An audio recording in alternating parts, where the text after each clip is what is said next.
Doing parent-teacher conferences Thursday night. So it is a busy week. We'll be up here from 4:15 till 8 p.m. so that we can meet with any parents that'd like to come by. If you guys want to join your parents, you're more than welcome to. A lot of times the students do come with the parents just to point to the right teachers. Mom over there. So, but yeah, we'll be up here Thursday evening. So, yep, would love to see any of you guys that can make it out. So we have this parent teacher conference, and there's another one in April. I don't know the exact dates, but I have them somewhere. Have them somewhere. So we do have two parent teacher conferences come up. All right, let's look at our Foundations of Programming class this week. All right, we go to our grade screen here. What's it show? Oh, it shows we're to the end of Module 4. We have the Module 4 project this week.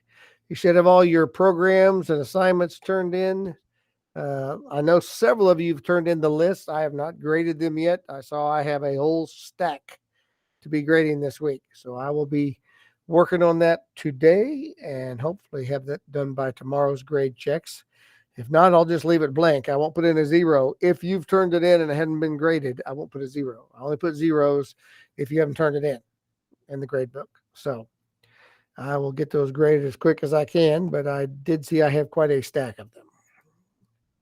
Let's look at the Module 4 project.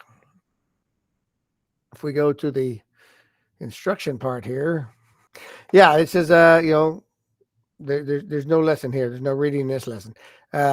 If you need to go back and practice a little bit Python, here's a project template. All right, now I have this in, when you go to the assignment, it's just turn it in here. Submit the assignments following the instructions in the project template. I have it in Google Classroom. So if we go to the classwork tab for week 25, do this week in Buzz, Module 4 project template. And I have that template right here to show you. So here's our template. All right, so this is kind of like, instead of having an end of the unit exam, we do an end of the unit program because that's more appropriate in a programming class. All right, directions. Here's our directions. If you're up for a programming challenge, then read on. If not, take a deep breath and then read on. So either way, you will use the software development lifecycle to create a working program of your choice that will test Boolean conditions based on user input, which is basically what you've done in programs already. It shouldn't be anything new. Your program can include any Python skills and functions you've learned. All right, there's 5 steps for this. Here's step 1, planning and analysis. All right, planning and analysis. So you have options. You have 3 different options, your choice. Choose one. Here's option number 1 if you'd like to do this. If you were going to create a club, what would it be and how could people join your club? Think about the membership requirements, right? Would members have to be between certain ages to be in your club? Would they have to like certain things? Would they need certain skills? But because you're the president of the club, you get to decide. What do people need to be in your club? Just make sure the conditions are school appropriate, right? Follow these steps to begin your planning. Create a club name and explain your club's purpose. List the conditions to be a member of your club. See, this would be part of your pseudocode. My club name is going to be this. Here's my club's purpose. Here's the conditions to be a member of my club. Right? So when you're programming, you'll be using the if else, elif, and, or, and not. So you can test for just about anything. So when you make conditions for your club, it can be must be this or cannot be this, whatever, because you can test anything with these if else, elifs. So list the conditions, at least 3 conditions that people would have to meet to be a member of your club. All right, so that's the first choice if you want to make a members only club. Option number 2, discount deals. Saving money makes people smile. So your job is to spread the cheer by coming up with a discount plan. For example, maybe people who are under 18 with honor roll, if you're under 18, you made the honor roll, you get $5 off the admission price of whatever place they're trying to get into. Maybe you want to reward honor roll students, military personnel, or state residents with free parking. Since this is your discount plan, you get to decide the criteria. Again, scroll appropriate. So if this is a theme park that you're running, if this is your members only club or whatever it is, some kind of discount, maybe something's being sold and you get $5 off if you meet certain criteria. Again, you get this. So here's the steps that you'd put in your pseudocode. Choose a place, like it's an amusement park, it's a movie theater you're running, a sporting event, online store, whatever it is, and explain your discount program. Then list the conditions, again, at least 3 conditions that you have to meet to qualify for the discount. And remember, you can use if else, elif, and logical operators to test for just about anything. Then option number 3, we don't want to restrict you. If you want to journey the road less traveled and create your own program option, go for it. You want to make up something totally different than those 2. But the goal of your program, you have to evaluate at least 3 conditions based on user input. So you still have to test for 3 things in whatever. So if you don't like doing a members only club or a discount deal, you can do something else as long as still the user's inputting 3 things that you're checking to see if they meet some requirements for something. So here's some possible options they suggest. If you want to make your own, create a contest and whatever the conditions are to win the contest, high on the prize. Order a cake based on certain conditions. The user has to input at least 3 things. What kind of icing do you want, et cetera, et cetera. Or dream destination. This one I've had students use this in the past. Suggest a vacation destination based on certain conditions. Would you rather be in the beach or the mountains? Would you like cold weather or hot weather? You know. And then based on what they say, you would suggest a vacation.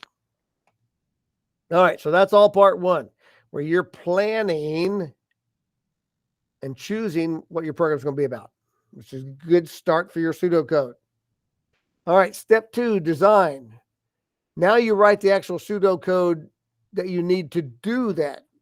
Start your pseudocode with your planning. It's going to be this, it's going to be this. Here's the 3 criteria. Then you're going to do this. You're going to have input statements. See, your program must include the following things. Input. So write what input? User inputs their age. User input, whatever they have to input. 3 input statements. You can do more, but 3 is the minimum. They can either be numbers or non-numeric input. If you need to use integer or float, be sure to include those. Whatever decision statements you need, like if else, elif. If you need and, or, and not, right? Because if they have to be 18, if they have to be under 18 and a girl, you'd have to use that and if you're checking for 2 things. Output statements. Create clear and well-organized output to display messages that shows you entered that you were 17. This club requires you to be, whatever. That shows the user's input and the results of the decision. You said you were 17, so since that's under 18, you qualify. And then use the string function if needed. Like if you're trying to print a number in a print statement that you have words, you have to use the string function for it to print.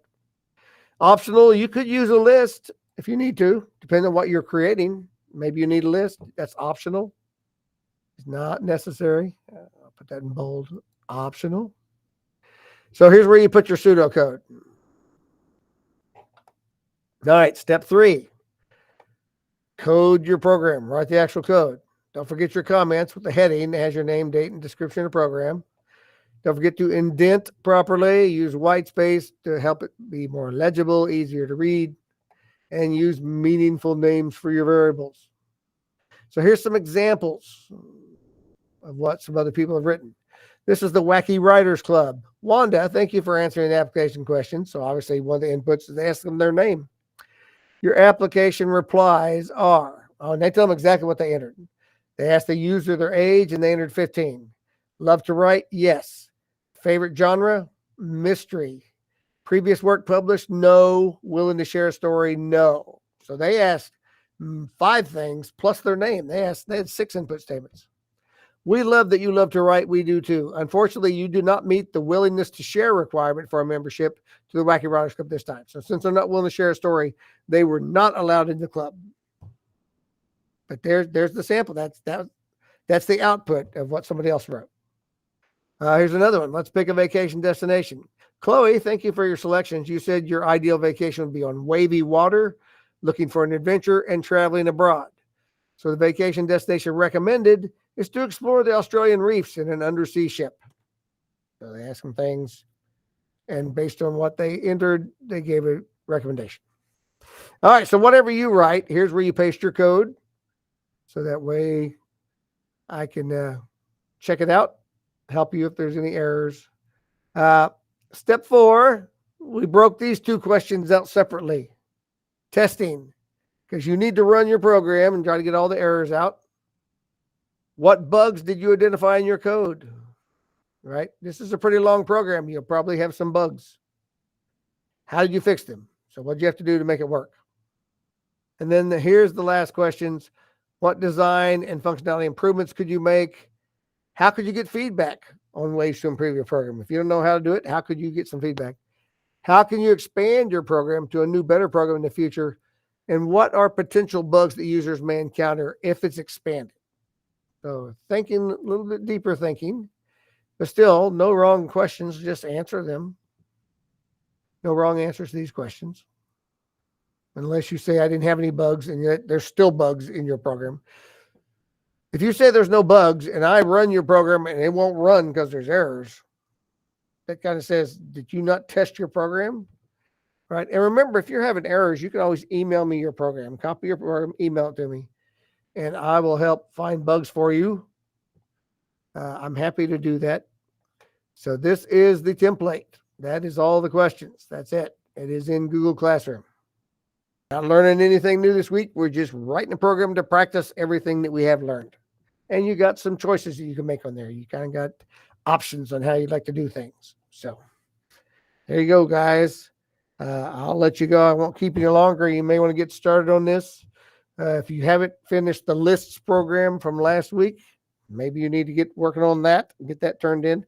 I would definitely finish that before I worry about this one, because one program at a time, right? One program at a time.